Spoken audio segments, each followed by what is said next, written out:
चलो विद्यार्थी मित्रों, हूँ हार्दिक संघाणी आप सौनो आपणी YouTube चैनल में हार्दिक स्वागत करूं छुं। आपणी YouTube चैनल ने सब्सक्राइब करी दो, बाजूमां रहेલું બેલ આઇકોન ને પ્રેસ કરી દો, જેનાથી સૌથી પહેલા તમે વિડિયો જોઈ શકો અને વધુમાં વધુ લોકો સુધી શેર કરો।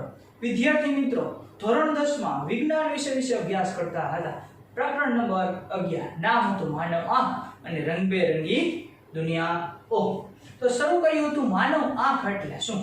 मानव आंख में पहला तो मानव आंख नो आकार केवो होय छे, लगभग गोलाकार होय छे।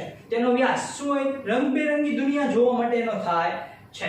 व्यास 2.3 सेमी जेटलो छे। विद्यार्थी मित्रों, मानव आंखना प्रकार जोईए। मानव आंखना प्रकार केटला छे? 9 प्रकार छे, बराबर छे। प्रकार नंबर 1 पारदर्शक पटल, પછી કયો છે કનિનિકા, કીકી, પછી નેત્રમણ, સિલિયરી સ્નાયુ, નેત્ર પટલ, દ્રષ્ટિ ચેતા, કાચ રસ અને તરલ રસ। બરાબર વિદ્યાર્થી મિત્રો, આગળ જોઈએ આપણે જોયું હતું કે તેની વિસ્તૃત માહિતી જોઈએ। પારદર્શક પટલ માનવ આંખની સૌથી બહારનો ભાગ એટલે કે પારદર્શક પટલ, બરાબર છે। પછી કનિનિકા, પારદર્શક પટલના પાછળના ભાગને શું કહેવામાં આવે છે? કનિનિકા કહે છે। કનિનિકાનો જેવો રંગ હોય છે તેવો જ માનવ આંખનો રંગ હોય છે। કીકી, કનિનિકાના પાછળના મધ્ય ભાગને શું કહેવામાં આવે છે? કીકી। કીકીનું કામ શું છે? પ્રકાશના કિરણોનું શું કરવાનું છે? નિયંત્રણ કરવાનું કામ શું કરે છે? કીકી કરે છે, બરાબર છે વિદ્યાર્થી મિત્રો।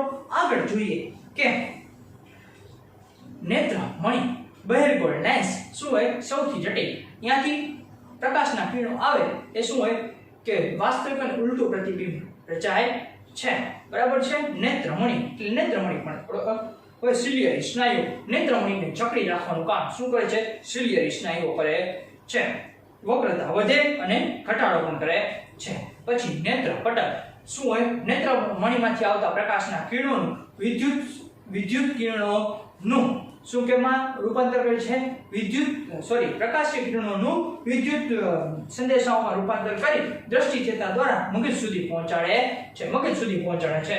દ્રષ્ટિ ચેતા વિદ્યુત પ્રકાશીય સંદેશાઓને વિદ્યુત સંદેશાઓમાં ફેરવી નેત્રપટલ દ્વારા ક્યાં સુધી? મગજ સુધી પહોંચાડે છે। કાચ રસ, નેત્રપટલ અને નેત્રમણિ વચ્ચેના પારદર્શક ભાગને શું કહેવામાં આવે છે?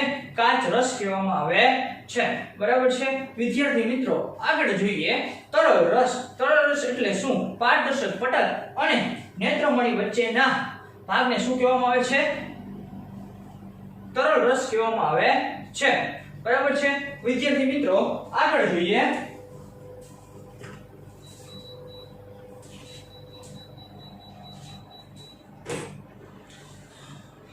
જોઈએ કે શું જોયું તું? ગુરુદ્રષ્ટિ ક્ષમતા। માનવ આંખની ક્ષમતા લઘુ એટલે 25 સેમી કરતા ઓછું અંતર હોય એને લઘુ કહેવામાં આવે છે અને 25 સેમી થી અનંત અંતર સુધીના અંતરને શું કહેવાય? ગુરુ અંતર કહેવામાં આવે છે, બરાબર છે વિદ્યાર્થી મિત્રો। આગળ જોઈએ કે જ્યારે સ્ફટિકમય લેન્સ કેવો બને છે? દ્વિતીય બને છે। ત્યારે કેની ખામી રચાય છે? શેની ખામી રચાય છે? ત્યારે મોતિયાની ખામી રચાય છે, બરાબર છે। માયોપિયાની ખામી એટલે લઘુ દ્રષ્ટિની ખામી ધરાવતી વ્યક્તિને દૂરની વસ્તુ શું હે? સ્પષ્ટપણે જોઈ શકતો નથી, પરંતુ નજીકની વસ્તુને સ્પષ્ટપણે જોઈ શકાય છે। શું? દૂરની વસ્તુને સ્પષ્ટપણે જોઈ શકતો નથી, પરંતુ નજીકની વસ્તુને સ્પષ્ટપણે જોઈ શકાય છે, બરાબર છે વિદ્યાર્થી મિત્રો। આગળ જોઈએ કે તેનું પ્રતિબિંબ ક્યાં રચાય છે? નેત્રપટલ કરતા આગળના ભાગમાં રચાય છે। શું? નેત્રપટલ કરતા આગળના ભાગમાં રચાય છે, બરાબર છે વિદ્યાર્થી મિત્રો। આગળ તે નાની ઉંમરની વ્યક્તિને થાય છે। એનું કારણ શું છે? કઈ કારણે થાય છે? વક્રતામાં શું થાય? વધારો થાય છે। તેની ડોળાની લંબાઈમાં શું થાય? વધારો થાય છે। કેન્દ્ર લંબાઈમાં શું થાય છે? ઘટાડો થાય છે। આને નિવારી શકાય? હા, યોગ્ય અંતર્ગોળ લેન્સના પાવર વાળા ચશ્મા પહેરવાથી આ ખામીને નિવારી શકાય છે। ગુરુ દ્રષ્ટિની ખામી, જેને હાઇપરમેટ્રોપિયાની ખામી કહેવામાં આવે છે। હાઇપરમેટ્રોપિયાની ખામી એટલે શું? ગુરુ દ્રષ્ટિની ખામી। હાઇપરમેટ્રોપિયાની ખામી એટલે કે ગુરુ દ્રષ્ટિની ખામી કહે છે। બરાબર વિદ્યાર્થી મિત્રો, આગળ જોઈએ કે આ કેવી વ્યક્તિને થાય? આ મોટી ઉંમરની વ્યક્તિને થાય છે. નજીકની વસ્તુને શું કરી શકે છે? સ્પષ્ટપણે જોઈ શકતો નથી, પરંતુ દૂરની વસ્તુને શું કરી શકે છે? સ્પષ્ટપણે જોઈ શકાય છે. બરાબર વિદ્યાર્થી મિત્રો, નેત્રમંડળ કરતા દૂર રચાય છે. આ ખામીને દૂર કરવા માટે શું કરવું પડે? આ ખામીને દૂર કરવા માટે કારણ વક્રતામાં શું થાય? ઘટાડો. ડોળાની લંબાઈમાં ખૂબ જ ઘટાડો થાય છે અને કેન્દ્ર લંબાઈમાં શું થાય? વધારો થાય છે. નિવારણ: યોગ્ય પાવર વાળા બહિર્ગોળ લેન્સનો ઉપયોગ કરી આ ખામીને નિવારી શકાય છે. પેસ બાયોપિયાની ખામી. પેસ બાયોપિયાની ખામી એટલે કે પેસ બાયોપિયાની ખામીને શું કહેવામાં આવે છે? હાઇપરમેટ્રોપિયાની ખામી અને માયોપિયાની ખામી એટલે લઘુ દ્રષ્ટિની ખામી અને ગુરુ દ્રષ્ટિની ખામી. કે શું? ઉંમર વધવાને લીધે આ ખામી જોવા મળે છે. એટલે કે તેની સ્ફટિકમય લેન્સ સિલિયરી સ્નાયુઓ જાડો પાતળો થઈ શકતો, સિલિયરી સ્નાયુઓ શું વળે? નબળા બને. તેથી લેન્સ શું હોય? જાડો પાતળો થઈ શકતો નથી. અને લેન્સ જાડો પાતળો થઈ શકે નહીં એટલે શું? એની ડોળાઈની લંબાઈ વધારો ઘટાડો થતો નથી. એટલે એને ગુરુ દ્રષ્ટિ અને લઘુ દ્રષ્ટિ બંનેની ખામી ઉદ્ભવે છે. આને દૂર કરવા માટે અંતર્ગોળ ઉપરની તરફ, અંતર્ગોળ નીચેની તરફ કેવા? બહિર્ગોળ લેન્સના ચશ્મા એટલે દ્વિચક્રિયાકાર લેન્સના ચશ્મા પહેરવા પડે છે. એના લીધે આ ખામી શું કરી શકાય છે? દૂર કરી શકાય છે. બરાબર વિદ્યાર્થી મિત્રો, હવે આગળ આપણે જોતા હતા પ્રિઝમ એટલે શું. પ્રિઝમની આપણે માહિતી મેળવી લીધી હતી. પ્રિઝમ કઈ રીતે થાય એનો આજે પ્રશ્ન લખવાનો છે. બહુ જ મોટો પ્રશ્ન છે એટલે આપણે શરૂઆત કરવાની છે. પહેલા તો પ્રશ્ન શું છે? પ્રિઝમ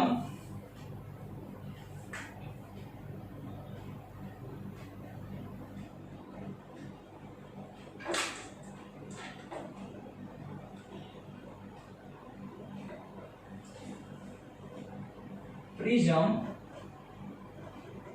કોણ એટલે શું?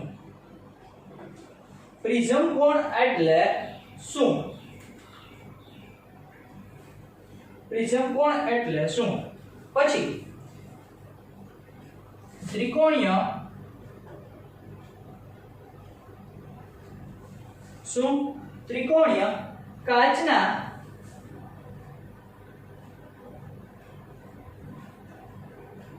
પ્રિઝમ, ત્રિકોણીય કાચના પ્રિઝમ દ્વારા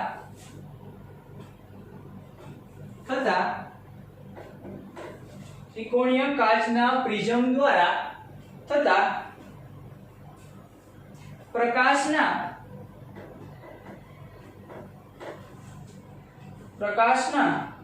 વક્રીભવનનો અભ્યાસ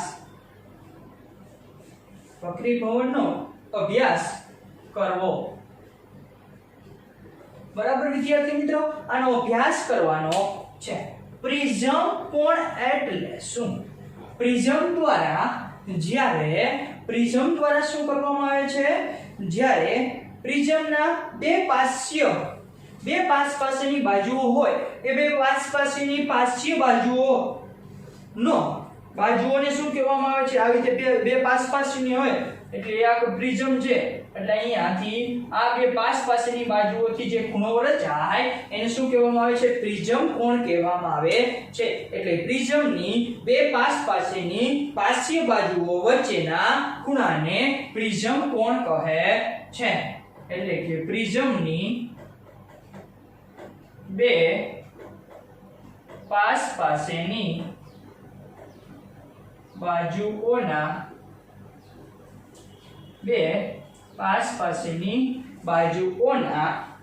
પાસ્ય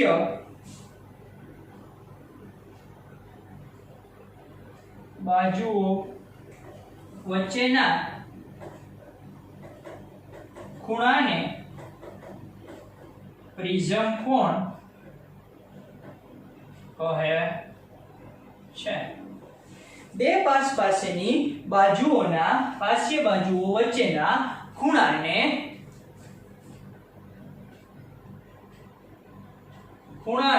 શું કહેવામાં આવે છે? પ્રિઝમ કોણ કહેવામાં આવે છે. બરાબર વિદ્યાર્થી મિત્રો, હવે આગળ જોઈએ કે હવે આનો પ્રયોગ જોવાનો છે. પ્રયોગ આપણે કઈ રીતે કરશું તે 1 મિનિટ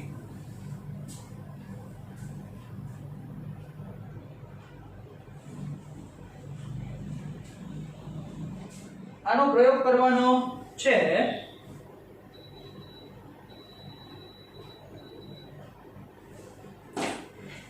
આનો પ્રયોગ કરવા માટે પહેલા આપણે છે ને એને શું કરીએ પહેલા સાધનો કયા કયા જો છે એ સાધનોની માહિતી લખી લઈએ સાધનો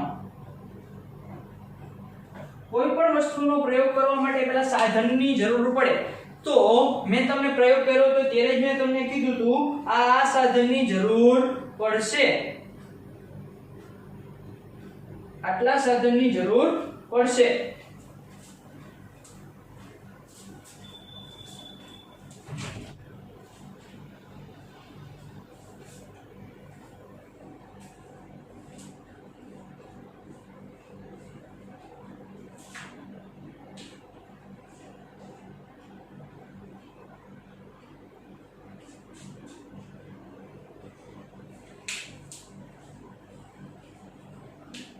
कई बार बात बगड़ी गयो है कई वांधो नहीं पहला तो ड्राइंग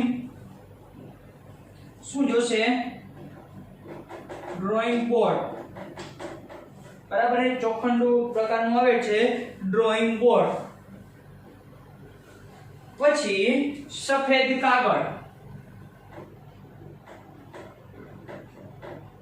ડ્રોઈંગ બોર્ડ સફેદ કાગળ કાચનો પ્રિઝમ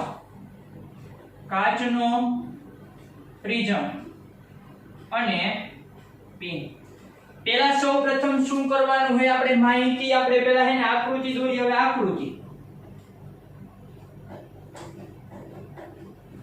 આકૃતિમાં શું આવશે વિદ્યાર્થી મિત્રો જો એક ડ્રોઈંગ બોર્ડ લીધેલું છે આ એક ડ્રોઈંગ બોર્ડ હું લઉં છું આ એક ડ્રોઈંગ બોર્ડ ની અંદર એક પ્રિઝમ મૂક્યો બરાબર છે આ પ્રિઝમમાં મેં આ પેન્સિલ વડે દોરી નાખવાનું A B C સફેદ કાગળ મૂકી પેન્સિલ થી દોરી નાખેલું છે બે ટાંકડી લેવાની છે ગુચાડવાની આને નામ આપું P આને નામ આપું Q એને શું કરવાનું છે દોરી નાખો જ્યાં છે તે શું નામ આપશો E નામ આપશો બરાબર છે અહીંયાથી લંબાવી દો વક્રી ભવન થઈ અહીંયા F વળી બે ટાંકડી ગોચાડવાની R અને S અહીંયા બંને વચ્ચે શું દોરીશ લંબ N N ડેશ અહીંયા દોરીશ M M ડેશ અહીંયા ખૂણો I અહીંયા વક્રીભૂત કોણ R અહીંયા R અને અહીંયા નિર્ગમન કોણ E આવે છે બરાબર છે આવી રીતેની આકૃતિ આવે હવે આકૃતિ આપણે આ ડ્રોઈંગ બોર્ડ આખી પદ્ધતિ પૂરી કરી કાલે આપણે લેક્ચરમાં જોયું હતું બરાબર છે હું અહીંયા મોટી થોડીક આકૃતિ દોરું નામ આપી દઉં A B C હવે અહીંયા R અહીંયા S અહીંયા F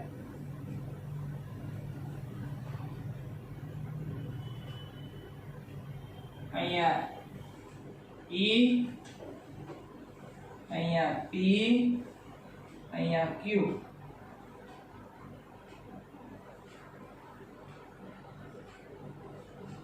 બરાબર વિદ્યાર્થી મિત્રો આગળ અહીંયા બંનેની વચ્ચે લંબ છે આ લંબને નામ આપ્યું M અને શું નામ આપીશ સોરી આને નામ આપીશ N અને નામ આપું હું N ડેશ અહીંયા લંબ દોરું અને નામ આપીશ M અને નામ આપીશ M ડેશ બરાબર વિદ્યાર્થી મિત્રો વળી આ અને એને હું લંબાવું અહીંયા જે છે તે અહીંયા G નામ આપીશ અને છે તે એને H નામ આપીશ આ બંને વચ્ચેનો ખૂણો જેને D વડે વિચલન કોણ વડે દર્શાવવામાં આવે છે બરાબર છે આ આકૃતિ હતી હવે આપણે જોવાની છે પદ્ધતિ બહુ મોટી પદ્ધતિ છે પદ્ધતિ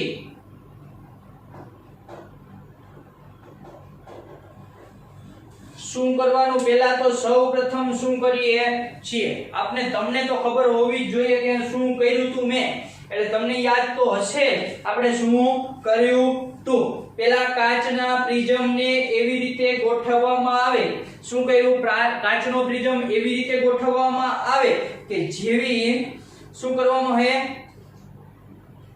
એવી રીતે ગોઠવવામાં આવે જેથી તેના ત્રિકોણ બધા જ ત્રિકોણો કેવા રહે સમાન રહે છે બધા જ ત્રિકોણો કેવા રહેશે સમાન બાજુઓના પાયા એટલે જો પહેલા તો શું કરવાનું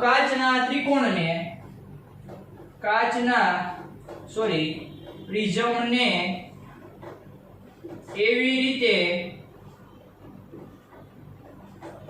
ગોઠવવામાં આવે શું હે એવી રીતે ગોઠવવામાં આવે કે જેના મદદથી એને શું થશે કે ત્રિકોણની બધી બાજુઓ સમાન રહે ત્રિકોણની બધી બાજુઓ કેવી રહેશે સમાન રહેશે એટલે શું હોય એવી રીતે ગોઠવવામાં આવે કે તેની ત્રિકોણની બધી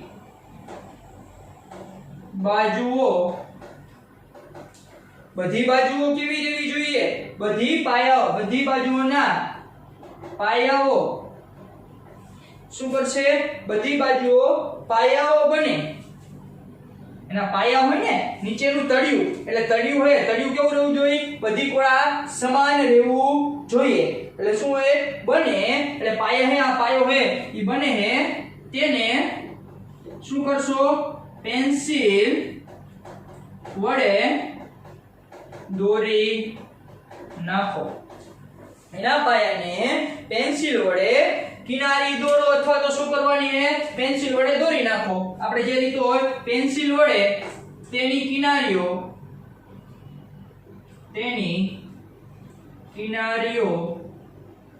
દોરી નાખો બરાબર છે વિદ્યાર્થી મિત્રો આ એક લીટી થઈ પદ્ધતિ હવે પદ્ધતિ આગળ જોઈએ આકૃતિ આપણે એમને રાખી પ્રશ્ન હવે કાઢી નાખી આ લખી નાખજો વિદ્યાર્થી મિત્રો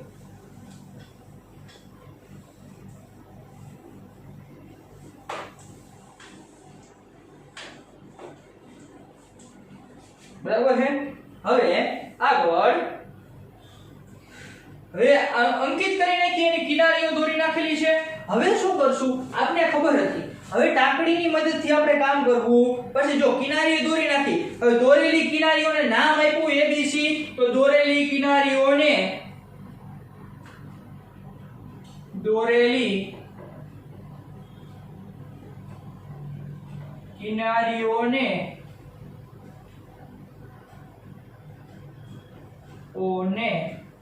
એબીસી નામ આપો હવે જો આ એક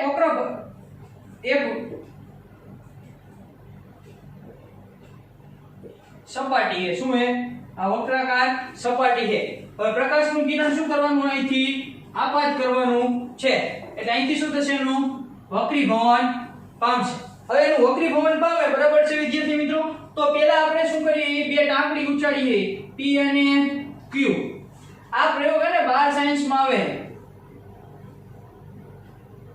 12મા ધોરણમાં આનો એક પ્રયોગ આવશે કે પ્રિઝમ વડે શું કરવાનું છે આનું આલેખન કરવાનું છે અને અહીંયા તમારે વિચલન કોણ શોધવાનો થશે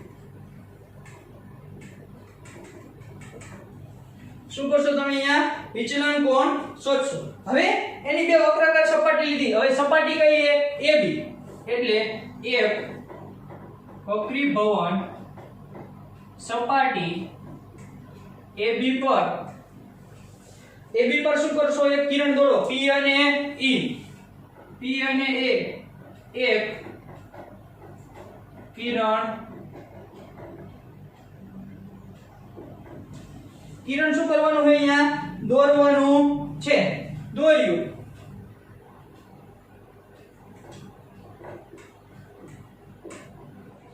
એક કિરણ દોરવાનું છે હવે અહીંયા એક કિરણ દોર્યું P કિરણ પર બે બિંદુ શું કરવાના છે બે બિંદુ એક P અને Q નક્કી કરો બે બિંદુ નક્કી કરવાના છે એટલે આપણે બે બિંદુ નક્કી કર્યા એક P અને Q બે બિંદુ શું કર્યા અહીંયા નક્કી કરેલા છે બરાબર છે હવે આગળ શું કરશો હવે જે જગ્યાએ અહીંથી એ થાય છે એટલે આ P શું હોય આપાત કિરણ થાય ને આ P શું થશે આપાત કિરણ થશે આ P આપાત કિરણ છે હવે બીજી બાજુની સપાટી છે શું છે બીજી વક્રીભવન સપાટી AC પર શું કર્યું है S F એટલે FS કિરણ તો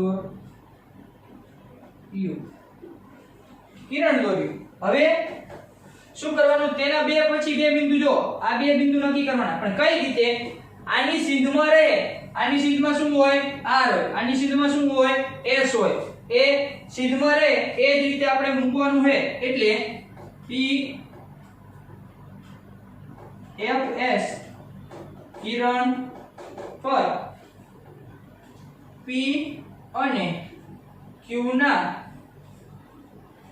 પ્રતિબિંબ ને R અને S બે બિંદુ નક્કી કરો શું કરવાનું છે F અને S સપાટી કિરણ પર P અને Q ને પ્રતિબિંબ R અને S એટલે જો R અને S બે શું કર્યા આપણે અહીંયા નક્કી કર્યા છે હવે આગળ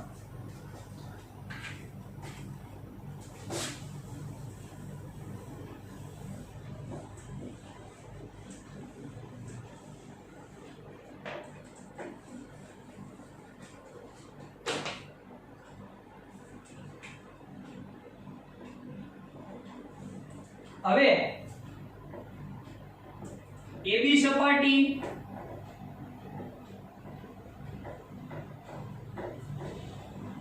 જ્યાં P અને Q માંથી આ કિરણ પસાર થયું થાય ત્યાં E નામ આપો શું કરવાનું છે E નામ આપવાનું છે અને તેમાંથી શું પસાર કરવાનું છે લંબ પસાર થશે તેમાંથી લંબ કયો n ડેશ શું n ડેશ શું છે લંબ છે કેમાંથી તેમાંથી લંબ n ડેશ પસાર થાય છે હવે બીજી સપાટી AC સપાટી પર R S માંથી કિરણ પસાર થાય ત્યાં સપાટી પર શું નામ આપશો F નામ આપો અને તેમાંથી m ડેશ લંબ પસાર થાય છે m ડેશ લંબ છે આ શું છે m અને m ડેશ શું એનો લંબ છે હવે આગળ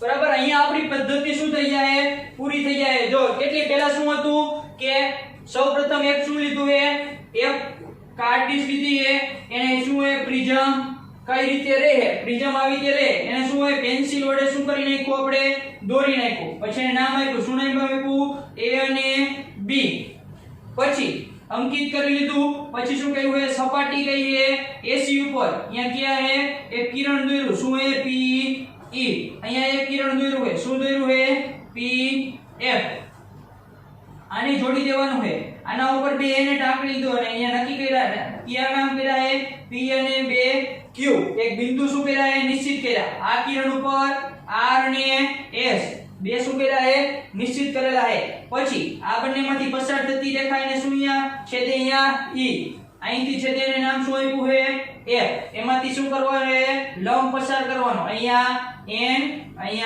n ડેશ આમાંથી પસાર થાય ને m અને m ડેશ નામ આપ્યું છે હવે આગળ અવલોકન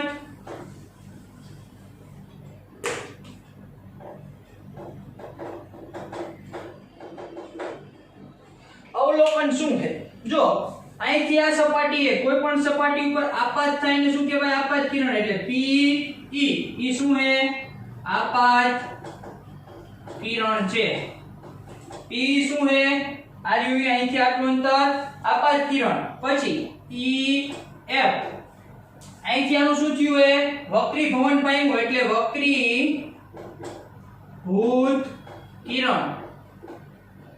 એને શું કહેવામાં આવે? વક્રીભૂત કિરણ કહેવામાં આવે છે. પછી એફ એસ એને નિર્ગમન કિરણ કહે છે. નિર્ગમન કિરણ બરાબર છે. અહીંથી આ શું પામે? આને શું કહેવાય?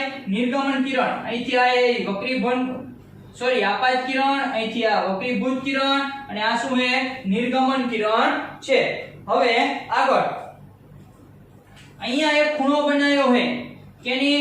આપાત કોણે? આપાત કિરણે સપાટીના દોરેલા લંબ સાથે બનાવેલો ખૂણો જેને આપણે આપાત કોણ કહીએ છીએ. એટલે કે ખૂણો I આપાત કોણ. અહીંયા વક્રીભૂત કોણ બે છે, એક અહીંયા અને અહીંયા, જેને આપણે શેના વડે દર્શાવી? R વડે દર્શાવીએ છીએ, જેને વક્રીભૂત કોણ કહે છે. અને શું નિર્ગમન કિરણે આપાત બિંદુએ દોરેલા લંબ સાથે બનાવેલો ખૂણો એટલે કે ઈ, જેને નિર્ગમન કોણ કહે છે. આપણે આટલું શું કર્યું છે? અવલોકન કર્યું છે. આ ક્યાં હતું? બધુંય 10મા ચેપ્ટરમાં આવતું હતું. આપાત કોણ કોને કહેવાય? વક્રીભૂત કોને કહેવાય? નિર્ગમન કોણ કોને કહેવાય? આપાત કોણ કોને કહેવાય? વક્રીભૂત કોણ કોને કહેવાય? અને નિર્ગમન કોણ કોને કહેવાય? આકૃતિ બીજી વાર દોરી લઈએ.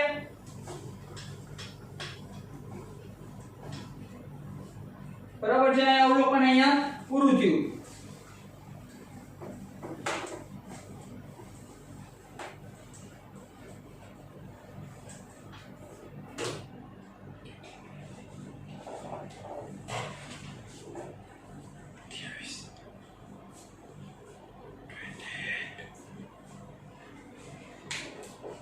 નામ આપી દે A B C. બરાબર છે. પાછું P Q અહીંથી કિરણ પસાર કર્યું, અહીંયા નામ આપ્યું E, અહીંયા F, અહીંયા R S, આમાંથી લંબ પસાર કર્યો જેને N ડેશ કહેવાય, આમાંથી પસાર કર્યો M ડેશ, આ કિરણને લંબાવી એટલે અહીંયા G, આ કિરણને લંબાવું એટલે અહીંયા H, અને અહીંયા જે ખૂણો બનાવે એને D, જેને વિચલન કોણ કહે છે. હવે આગળ જો જ્યારે પ્રકાશનું ત્રાંસુ કિરણ શું છે? આપણે જોયું હતું જ્યારે પ્રકાશનું ત્રાંસુ કિરણ પાતળા માધ્યમમાંથી ઘટ માધ્યમમાં જાય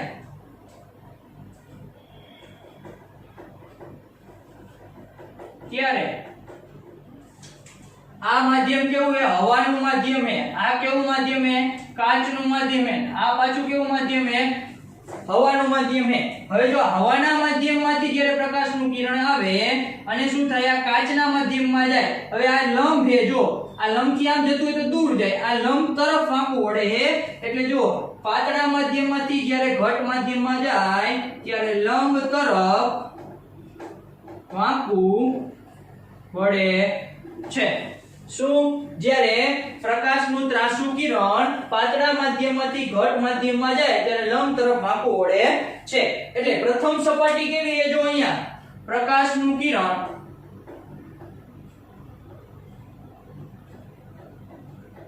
પેલા કેવા માધ્યમમાં હતું? પેલા સૌપ્રથમ પ્રકાશનું કિરણ પ્રથમ સપાટી કઈ છે? AB પર આપાત થાય ત્યારે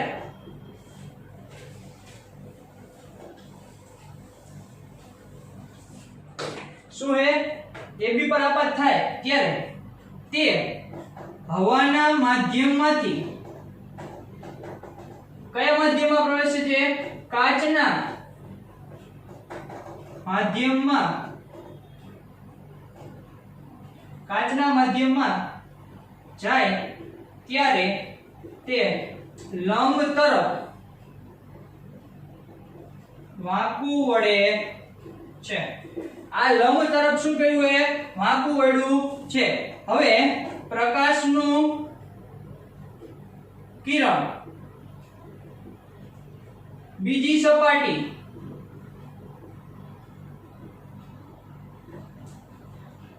કઈ એસી પર આપાત થાય ત્યારે કેવા માધ્યમમાંથી? કાચના માધ્યમમાંથી. કેવા માધ્યમમાં જશે? આ કાચનું માધ્યમ છે. જાય ક્યાં? હવાના માધ્યમમાં પ્રવેશે ત્યારે લંબથી દૂર જાય છે. શું હે? હવે કાચનું માધ્યમ હે, જો આ લંબ દોરેલો હે. હવે લંબ થી જો અહીંયા કેવું હતું? નજીક છે, બરાબર? આટલું અંતર તમે માપો તો આ નજીક હોય, અને અહીંથી આ અંતર કેવું થઈ ગયું? વધી ગયું હે. એટલે આ લંબ થી કેવું થયું? જો આ હવા કાચનું માધ્યમ હોય એટલે આને કેવું માધ્યમ કહેવાય? ઘટ માધ્યમ કહેવાય. કારણ કે કાચ રહ્યો એના કરતા હવામાં પ્રકાશનું કિરણ ઝડપી હોય. જો હવામાં પ્રકાશનું કિરણ કેટલી? 3 × 10⁻⁸ મીટર પ્રતિ સેકન્ડ, અને એનો વક્રી ભવનાંક કેટલો હોય? 1 છે. કાચનો વક્રી ભવનાંક કેટલો હોય? 1.5 છે. પાણીનો વક્રી ભવનાંક કેટલો હોય? 1.33 છે. એટલે આટલી બધી વાર લાગે. જો હવામાં શું હોય? ઝડપી આવે. એનથી ઝડપી કેમાં જશે? પાણીમાં જશે. એનથી ઓછી વાર કેમાં લાગશે? જો પેલા સૌથી ઝડપી છે ને કોનું જાય? પાણી હોય તો પેલા હવામાં ગાયોગા જાય, પછી પાણીમાં જાય, અને પછી કેમાં જશે? કાચના માધ્યમમાં. હવે કાચની જગ્યાએ હું હીરો લઉં તો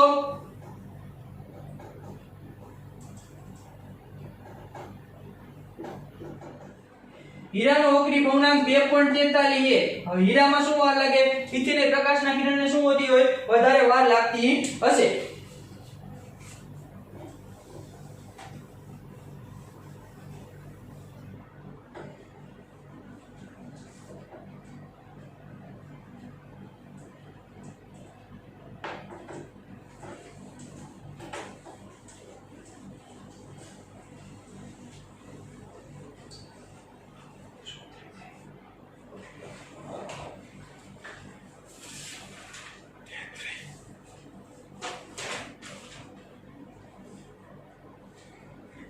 બરાબર છે. હવે આગળ આપણે જોયું હતું કે પ્રિઝમના દરેક સપાટી પર, પ્રિઝમની દરેક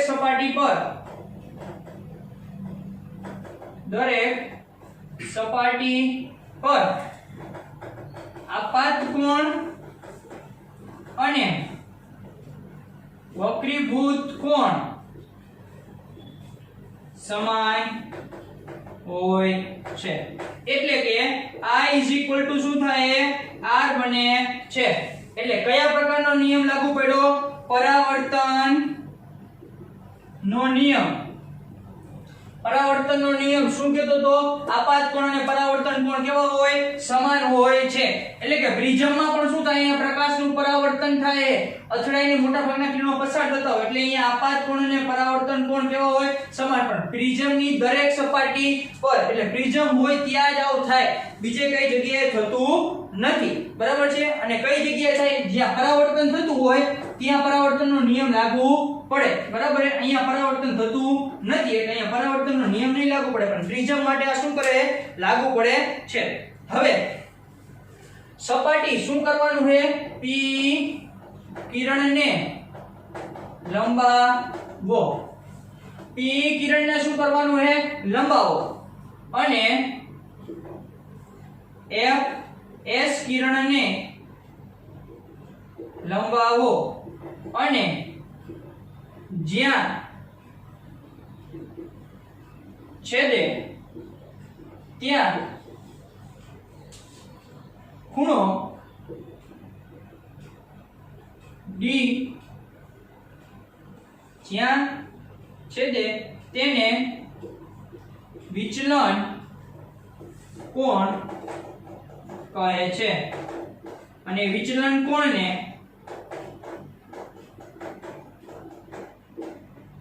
d વડે દર્શાવાય।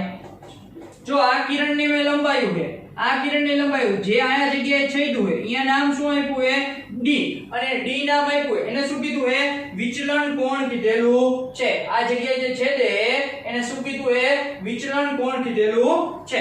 હવે વિચલન કોણ છે, હવે વિચલન કોણ છે, વિચલન કોણની વ્યાખ્યા, આ તો વિચલન કોણના શું હતું પ્રયોગ તરફથી હતું, વ્યાખ્યા, અને વ્યાખ્યા શું થાય આપાત કોણ શું હે આપાત કોણ અને નિર્ગમન આપાત કિરણ અને નિર્ગમન કિરણ વચ્ચેના ખૂણાને શું કહેવામાં આવે છે વિચલન કોણ કહેવામાં આવે છે।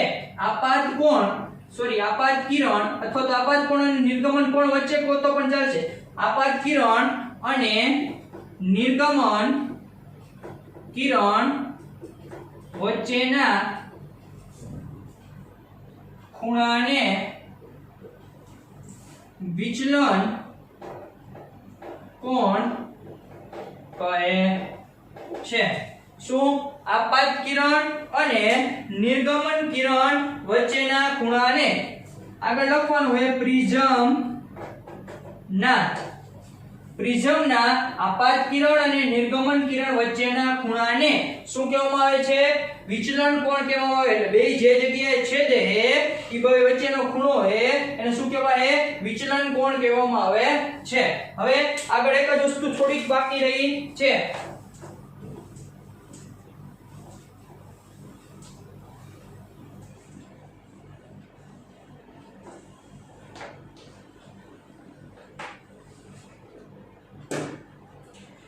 હવે જ્યારે પ્રિઝમ માટે આપાત કોણ અને નિર્ગમન કોણનો સરવાળો પ્રિઝમ કોણ અને વિચલન કોણ જેટલો થાય છે। પ્રિઝમ માટે એક આપણી કન્ડિશન આપેલી છે, પ્રિઝમ માટે આપાત કોણ અને નિર્ગમન કોણ વચ્ચેના આપાત કોણ અને નિર્ગમન કોણ નો સરવાળો પ્રિઝમ કોણ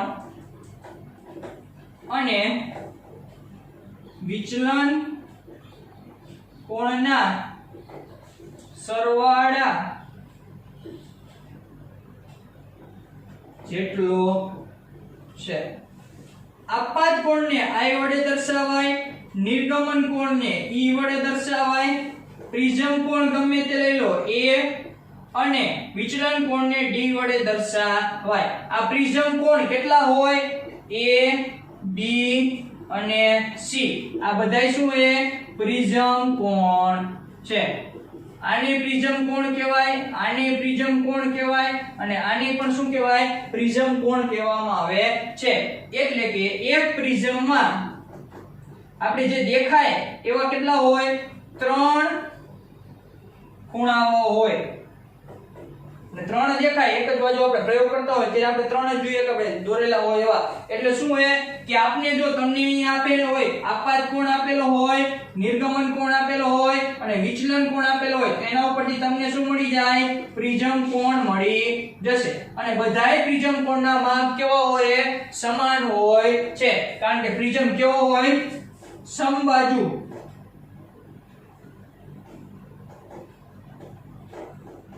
ત્રિકોણથી બને, સમબાજુ શું કરે ત્રિકોણથી બને છે। બરાબર છે વિદ્યાર્થી મિત્રો, અસ્તુ, જય હિન્દ।